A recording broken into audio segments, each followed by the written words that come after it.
Nestle girl, I had to get you on the line because it's a whole lot going on in the media today. I couldn't even run my errands good without my alerts blowing up. First of all, Bethany don't know how to mind her Karen-esque white woman business. Kroy want full custody of his kids. Brooke Bailey say Jackie Christie ain't shit. She ain't even contacted her. Come see about her when her daughter died. And child Jonathan Majors is accused of touching somebody else's Tootsie Cat. Want to talk about it? Here you go.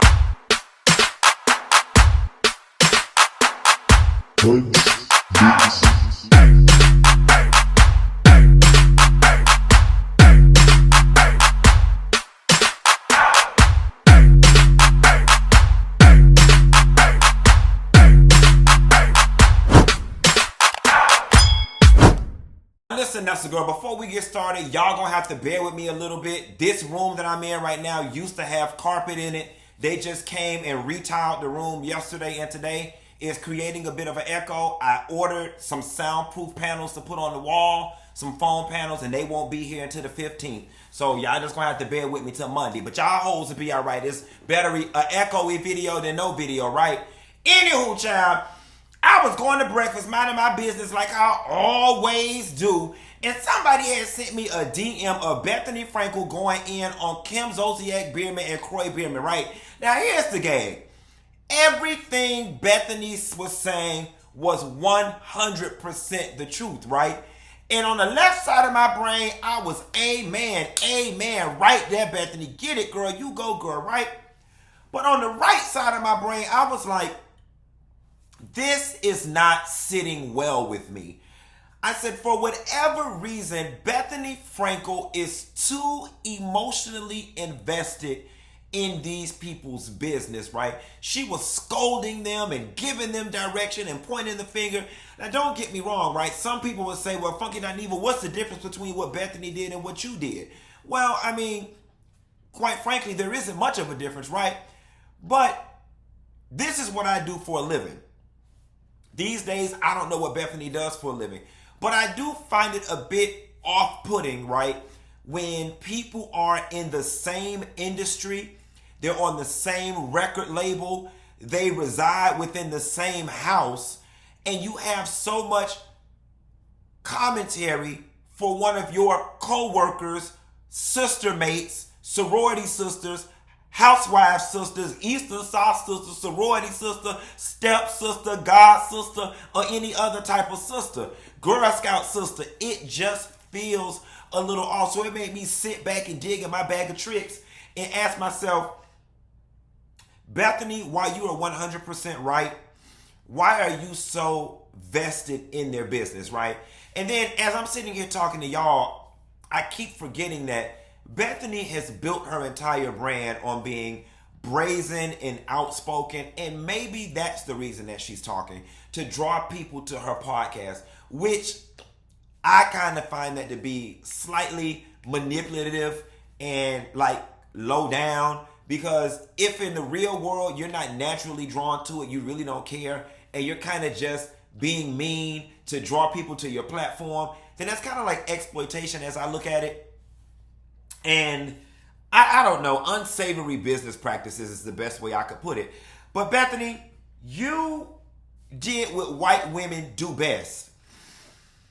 You didn't just report on it. You dipped your nose deep down in business that had absolutely nothing to do with you and had such an emotional and visceral response to it. Now, Bethany did point out some things that were very accurate. She was like, it's the old housewives model. You get on the show, you buy logo, car, house, and you start spending more than you're making. That is the housewives way. We've seen it time and time again across all of the platforms. I witnessed it firsthand and participated in it with some of the girls firsthand being in Atlanta. You know, and a lot of people would argue the pressure of being on these television shows would make you do that, right? And that, you know, you see people around you and they're doing it and you want to be a part of the club.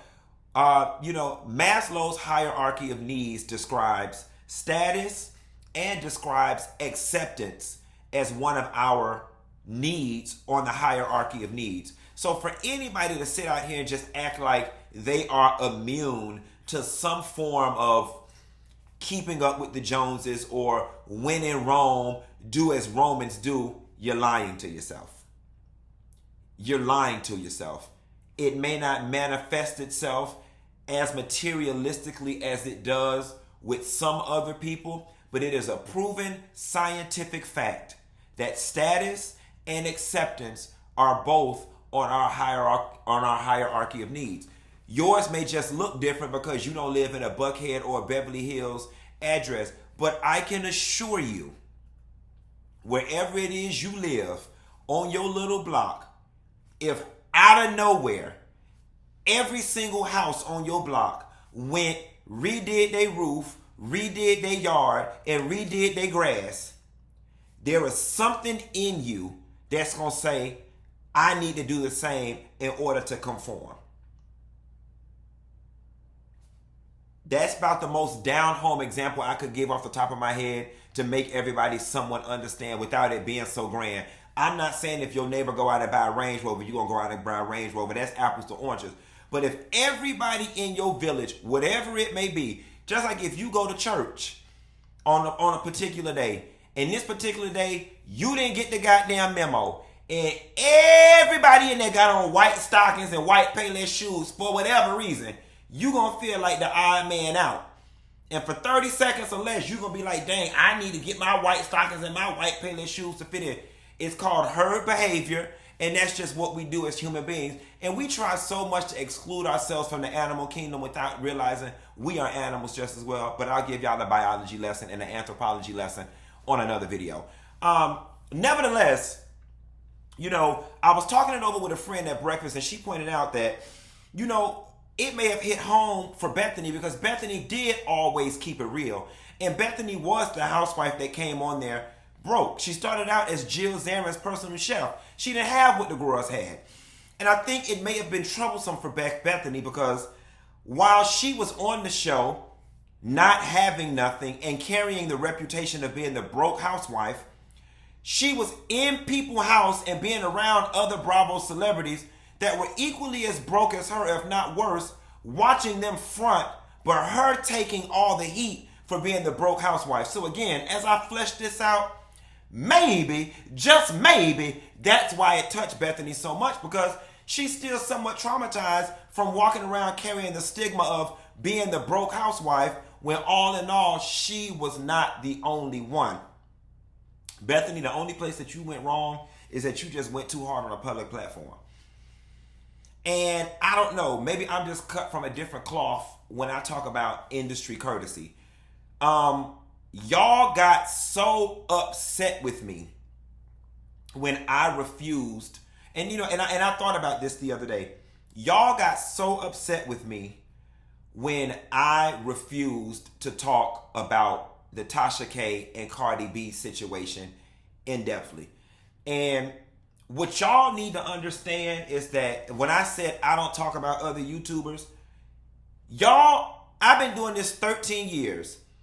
And with the exception of many years ago when I got into what I got into with old girl, y'all have never seen me sit on this platform and discuss other YouTubers.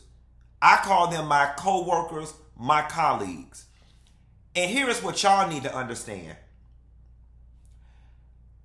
After y'all click off this video and get y'all laughs and y'all entertainment, y'all go back to y'all regular lives, cooking dinner for y'all children, washing clothes, doing your homework, whatever it is y'all have to do. Y'all go back to that. When other people who I swim in the same pond with make videos about me, and folks making videos, and then it creates beef in the pond in which I swim in, after y'all are done getting y'all entertainment, I have to deal with that. I don't like that. I don't like being in beef. I don't like being in messy situations. I'm going to be very transparent with y'all.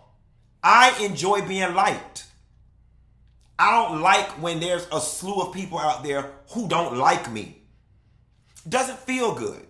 So when I said I don't make videos about other YouTubers, I want to walk y'all through this. So I make a video talking about Tasha K and Cardi, which I guess since I'm kind of talking about it, it may only make sense for me to talk about it. I make a video talking about Tasha K and Cardi. There is nothing left now but for other YouTubers to pick up my commentary and make commentary about me talking about Tasha K and Cardi. Then, hypothetically, Tasha K gets in her feelings. Now she makes a video coming at me. So now I have two choices: to come back at her or to sit there and endure it. And it creates all this mess. Y'all might like mess in y'all personal lives. I don't. And I don't think I've ever sat on this platform and truly explained it. And y'all took it and ran with it. Oh, him and Tasha K friends. He not saying nothing about Tasha K because Tasha K his friend. Me and Tasha K have a working relationship. We are friendly. We are friendly. I don't know that I am friends with Tasha K to the point where I owe her anything. I don't. But I also respect her as a person, and I respect her as a creator. So what y'all took as bias was not bias. And it was me protecting my peace and not wanting mess. To make this go somewhere, and since the Tasha K and the Cardi B situation is relevant to my commentary, and this was not on my bullet points, I'm going to just spend 2 seconds and tell y'all how I really feel about the whole situation. I feel like Tasha K should have took that shit down.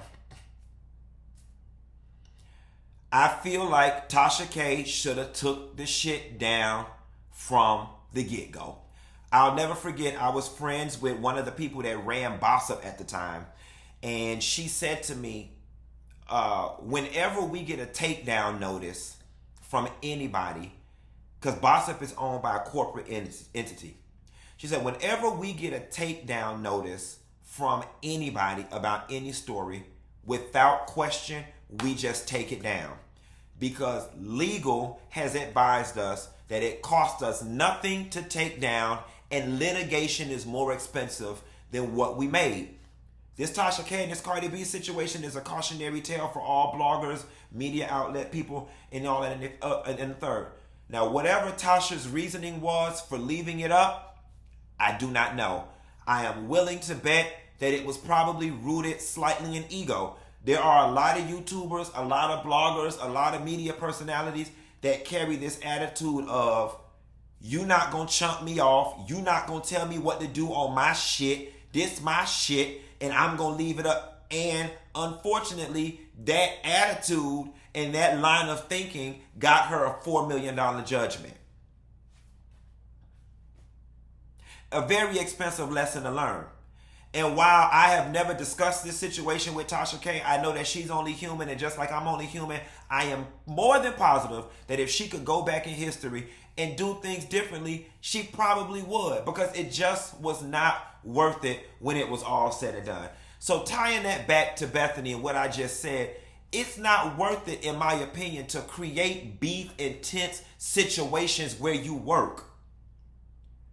It is very likely that Bethany will run into Kim again at BravoCon, at Bravo Andy's next baby shower, at whatever event. And now what does that look like? But then again, we all cut from different cloths. Everybody don't believe in industry courtesy. I do. Kroy want full custody of them kids. Now listen, since the news came out that Kroy and Kim were getting a divorce, all type of conspiracy theories have been floating around. Oh, they might be doing it to protect their assets. One person's going to take the fall with the debt. The other person, going to ruin their credit. This one's saving, they're going to get back together at a later date. I don't know, y'all. It's, I just feel like if that was the case, they would have did that long before their finances got this messed up, or whatever the case may be. The fact that Kroy wants full custody of those kids is very telling. And here's proof that there's no conspiracy with those two to get divorced. Because if they were, the divorce and what they both were asking for would be in line with one another if they were doing a phony divorce. No, he asking for them kids for full custody. If he's asking for full custody, she's asking for full physical custody and joint legal custody. That doesn't create a smooth divorce. That creates a rough divorce with a custody battle. And guess why Kroy wants full custody of those kids? Because in the present, Kim has more earning potential than he does. Which means what? Kim would have to pay him child support. You got it, Nessa girl. So no, I don't think it's no damn conspiracy. This is about to get ugly. Kim gonna spill all they tea. But you watch and believe Kroy and his family about to lay Kim ass to rest. That wig about to be pulled back so far that blonde hair gonna be ain't out in the bike. How Nene's was when she had first got that blonde doing that bleach hair ate her hair out. Moving right along to something that touched me. I did not watch Basketball Wives this season at all. I watched certain clips that were floating around on social media, and there was one clip in particular that touched me, and it was the clip about Jackie Christie not necessarily being there for Brooke during her daughter's passing. And this situation hit particularly close to home to me because I have found myself being the Jackie Christie in this situation. Within the last year, I have a friend, a popular friend, who, and when I say popular on a celebrity level, who lost a child. And I will be the first person to admit I am not the best, and I don't know what to do with medical emergencies or when people die or things of that sort. I tense up, I freeze up, I don't know what to do. And because this particular friend of mine was very popular, my mind instantly went to everybody and their mama is calling this person's phone, sending this person text messages.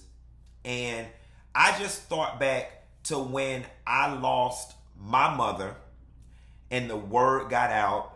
You know, people I hadn't heard from in years were sending me text messages and stuff.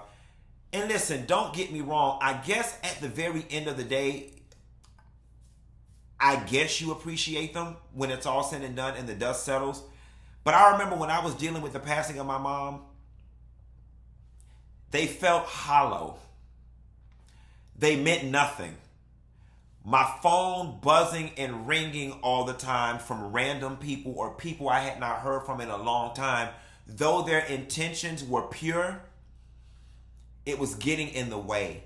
It was bothering me. The words were hollow. They did absolutely nothing for me. And so for me, I did not want to contribute to that to someone else, because I knew so many people were probably reaching out and bothering this person. So what I did do was the next best creative thing. I reached out to my friend's significant other and I wrote out verbatim, hey, I know that everybody is blowing up this person's phone and that they probably don't want to be bothered in this moment. Please let them know that I am thinking of them. I give my condolences and give them an extra hug for me. I gave that to the person's married significant other. I wanted my friend to know I acknowledge what's going on, but I'm also giving you your space. After the funeral and a couple weeks went by, I didn't want to call and say, hey, how are you doing? Because the person's doing fucking horribly. They're doing horribly.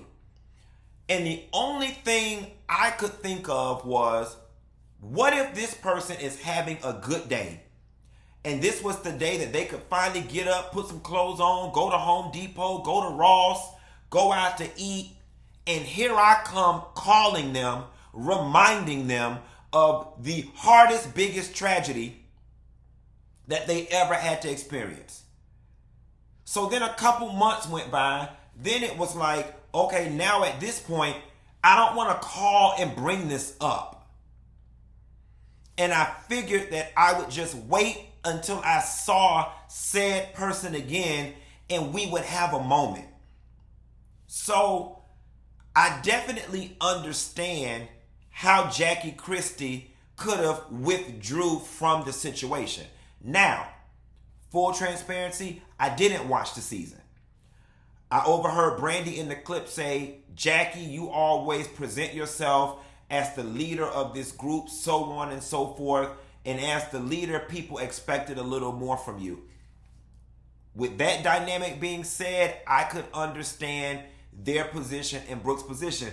But the other thing about it too is, and I don't want to go in too deep because somebody did lose their child, but Brooke and Jackie, y'all were not friends. And based on that exchange that y'all had on that stage, I'm willing to bet that y'all still aren't friends. As a matter of fact, Brooke, I think you're the only person that ever got physical or close to getting physical with Jackie. So I find it a bit convenient that now all of a sudden you expect so much from Jackie when you and Jackie ain't never been all that damn cool, unless I'm missing something. Again, I'll be the first person to say I have not watched that show in a couple seasons.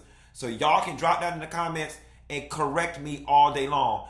I just wanted to say this to say, I understood Jackie when she was on some, I didn't know what to do, I didn't know what to say, because that's exactly how I was when I was in that same situation, y'all. And in closing, we got to talk about our brother Jonathan Majors, y'all. All right.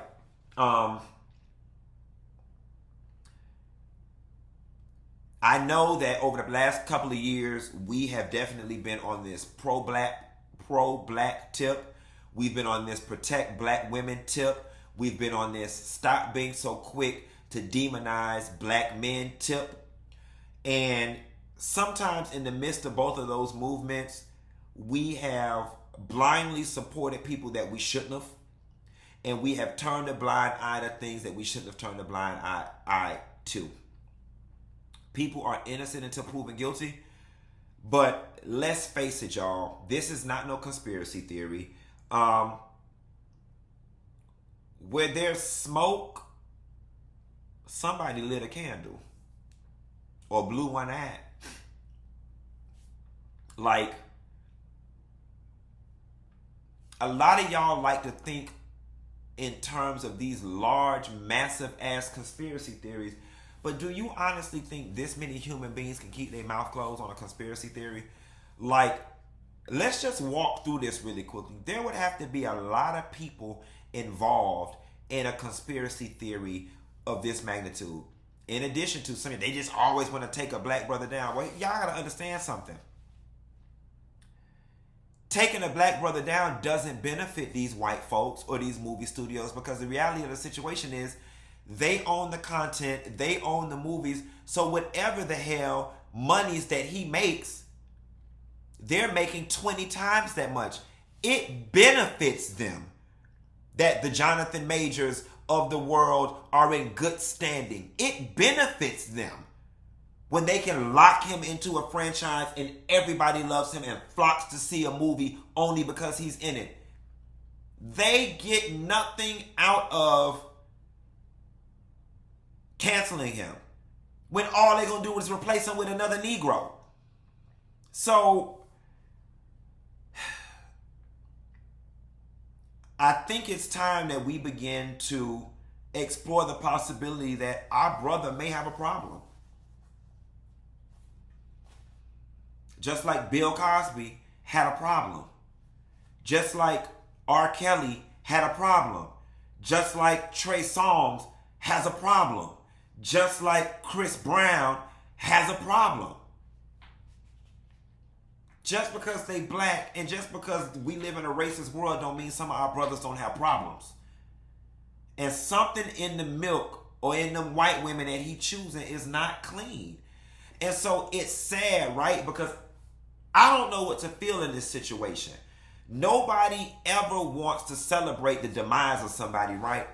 But swap out that blonde hair, blue-eyed white girl for your daughter, your sister, your cousin, your aunt, your mama, and you will want justice. So I leave it at this. If he didn't do it, to hell with the people who orchestrated this. But if he did do it, then he deserves everything that comes his way as a result of his actions. And y'all be quick to say, well, if a white man would have did it, he would have only got XYZ. No. Wrong way of thinking.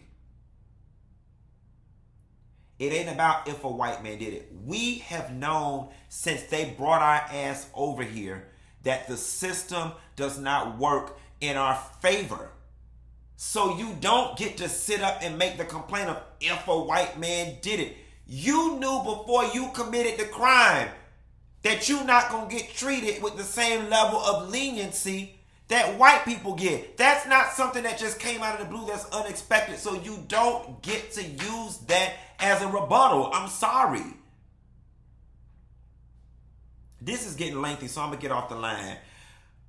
All I can do is pray for everybody involved. We're going to pray that Bethany learn to mind her business and Kim Zolciak don't run up on her and beat her ass. Matter of fact, Kroy look like he fight women. As a matter of fact, Brielle old enough to fight. Now, here's what I want, though.